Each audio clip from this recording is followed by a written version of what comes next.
maanta waxaan tusayaa ciidamadii kala duwanaa ee markaa joogay gobollada waqooyi xilligii lagu jiray iska caabiska gumaysidiidka. dabcan ciidamadan way kala duwanaayeen sida ciidamada badda, ciidamada cirka iyo ciidamada lugta. marka ciidankan ka hadlayna maanta waxa weeye ciidamada lugta guutooyinkii qaabilsanaa miinada. marka guutooyinka waxaa ka mid ahaa guutooyin hindiya laga keenay oo markaa loogu talagalay amba dedication loogu sameeyey oo loo hibeeyey inay ku takhasusaan miina qarxinta iyo miinangelinta dhulka. sidoo kale goobaha ay daraawiishtu hadba degan tahay intay ka saaraan kadibna miinooyin ay geliyaan dhulka laga qabsado daraawiishta. marka ciidankan wuxuu u dhexeeyey guutooyinkan waxay u dhexeeyeen 30 ilaa 270. markay ugu badan yihiin ciidamada miinooyinku waa markay gaadheen 270 askari. dabcan boqolkiiba 90 waxay ahaayeen ciidamo hindiya oo markaa laga keenay xagga iyo hindiya. si aan idin tuso pageka buugga uu qoray oo jaamac cumar ciise ee buuggii taariikhda daraawiishta pagkiisa 6aad iyo pageka 61aad baad ka eegi kartaa. sidoo kale buugaagta ingiriiska qoray meelo badan bay kaga jiraan, laakiin si specific la haddaan usii sheego Douglas Chardin buugga uu qoray The Marmula of Somaliland pageka 88aad ayaa waxaad ka helaysaa ciidamadii markaa miinooyinka markaa loogu talagalay qaybaha miinooyinka. tusaale ahaan markii hore first Bombay baa la dhihi jiray qolyaha miinooyinka, haddeerna waxaa loo yaqaanaa 101 oo markaa ururka koowaad ee markaa qarxiya miinooyinka oo haatan loo yaqaano 101. asalkoodu waxay ahayd markaa hindi, waa ciidamadii hindiya oo markaa British Protectorate ka mid ahaa oo markaa hindiya ciidan ingiriisku ka keensaday. cadadkooda amba tirada guutooyinka hindida ay miinooyinka qarxiyaana waxay dhammaayeen 270. meel kalena waa ku arkay iyagoo markaa lagu bilaabay markii ugu horreysay gobollada waqooyi la keenay iyagoo 30 askari ah oo markaa qarxiya miinooyin. marka halkan wuxuu ahaa reference amba magaranaysa cadeymo itusoo taabsiya oo markaa qoraal ah. sidoo kale iyadiyo sawira cadeyn kaliya maaha, iyadiyo sawira. halkan waxa weeye 1914 ilaa 1915 markaa ciidamadii hindida ee markaa ay kula dagaalameen daraawiishta gobolada Sool iyo Sanaag, gaar ahaan gobolka Sool, gobolka Sanaag iyo Raallihada. halkan waxa weeye gobolka Sanaag waqooyiga ku beegiisa Ceerigaabo oo dhulka loo yaqaano Shimbirbeeris, oo markaa ay ku lahaayeen qalcado taxana ah oo markaa qalcado ay daadsanaayeen dhulka dhufayska dabiiciga ee buuraleyda ee gobolka Sanaag. dabcan markaa Ceerigaabo maysan jirin, laakiin maanta waxay ku beegan tahay waqooyiga Ceerigaabo. halkan marka waxa weeye ciidamadii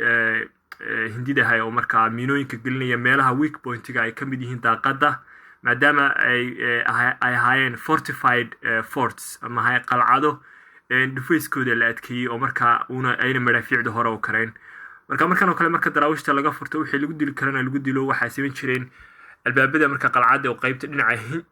hinjiska ayay miinooyin dynamite gelin jireen oo markaa waa 1914 ilaa 1915 dagaalkii koowaad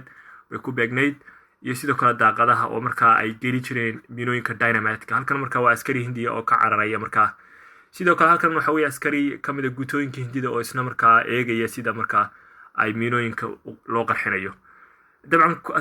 askartan hindidu way ku dhaawacmeen qaybo ka mid ah faliidiyadii kasoo yaacay miinooyinka.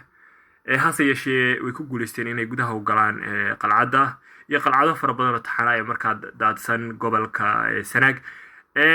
halkan sidoo kale waa qalcadihii kale ee buuraha gunteeda kusii yaalay oo markaa qalcado yaryar oo ciidan u joogaan oo markaa ciidanka daraawiishta ay ka baxeen. halkan qayb ka midna ay ku shahiideen. halkan waxa weeye miinooyinka noocan oo kale aan ahayn, waa miinooyin markaa dhinaca nooca cudbiga oo kale ahaa oo markaa ay gelin jireen qalcadaha iyadoo intaasoo dhan la baxday. marka halkan maaha madaafiicda lagu qaraacay qalcadda ee halkan waxa weeye miino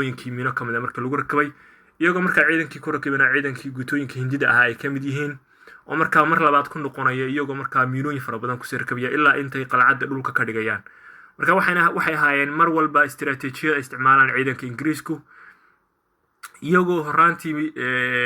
halganka daraawiishta soo bilaabay oo markaa meelo fara badan oo markaa ay ka mid yihiin dhulka kayfiska, hogaga dabiiciga iyo sidoo kale dhulalka ay daraawiishtu dhisato iyagoo miinooyin geliya si markaa ay markay ciidamada ingiriisku ka tagaan ayna daraawiishta ugu soo noqon oo u baabiiso. sidoo kale khidada miinooyinka ka dambeysay waxa weeye in ummadda lagala dagaalamo waxa laalay wixii astaan madax bannaan iyo astaan Soomaaliyeed ah oo maadaama dhismayaashan ay ahaayeen meelo lagaga soo arrimiyo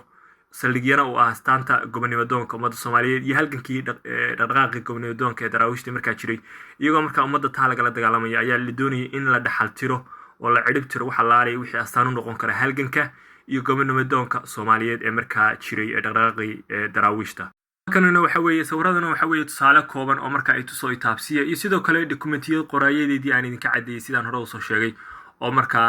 cadayn magaranayay itusoo itaabsiya oo markaa maragma doonta ah weeyaan waxaan aan anigu halkan idinku keenaya ila dare ingiriiska markaa halkan wuxuu kala huleelay walow qalcadaha uu dudumiyay haddana mar walba daraawiishtu ku soo noqon jireen dib bay u dhisi jireen meelo fara badan sidanna waxay sameyn jireen muddo aad u dheer halgankii ingiriisku daraawiishtuna markan masii dhammaan gobolka Sanaag waxay daraawiishtu ka baxeen amba laga saaray 6 sano kadib 7 sano kadib 1914 marka muddo 7 sano kadib ayaa gobolkan daraawiishta laga soo cirib jaray kii hore marka wuxuu ahaa tusaalaha gobolka Sanaag iyo sida ingiriisku miinooyinka u gelin jiray qalcadaha iyo asaarta daraawiishta sidoo kale halkan waxa weeye gobolka Sool muddo sii horeysay oo marka iyadana gobolka Sool waxa filayaa haddana khaldanay halkan inay tahay qalcado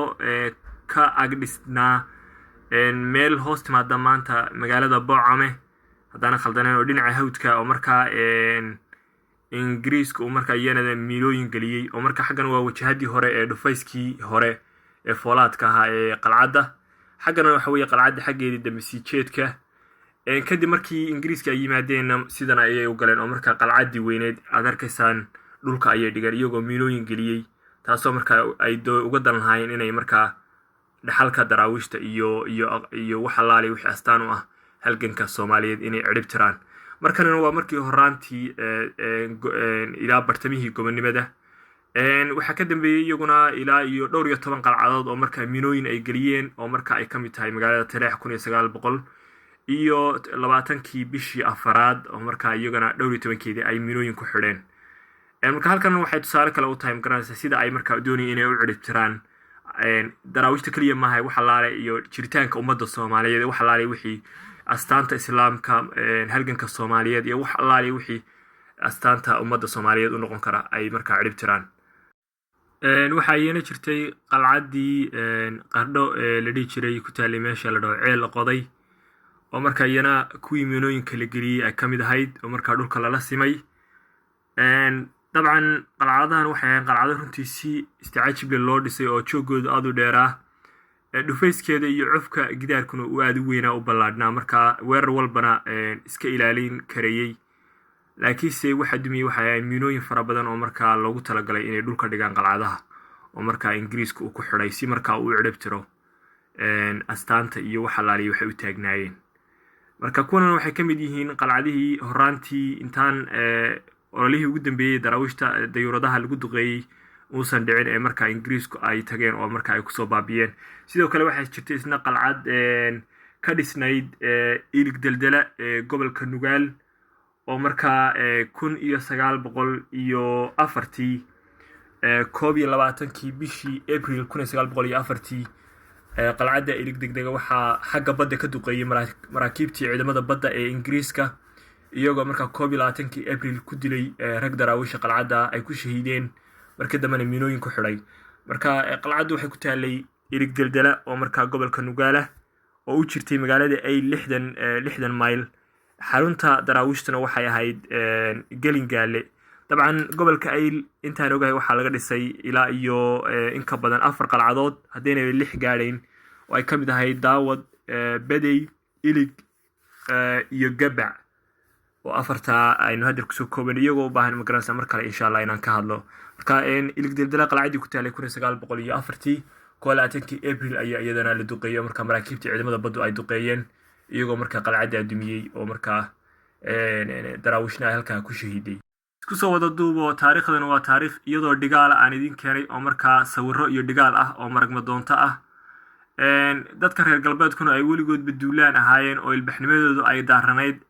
xadaarad bililiqo iyo dhiigdaadis ku salaysan iyadoo markaas ummadda islaamka dhiiggeeda lagu xalaashin jiray shaambad ah waa argagixiso iyo waa xagjir dadkaasuna waxa ay difaacayeen waa dalkooda mana aha wax kale ilaa mooyaane inay dalkooda difaacanayaan tani intaynu kulmi doonno kulan dambe khayr baan idin rajeynaya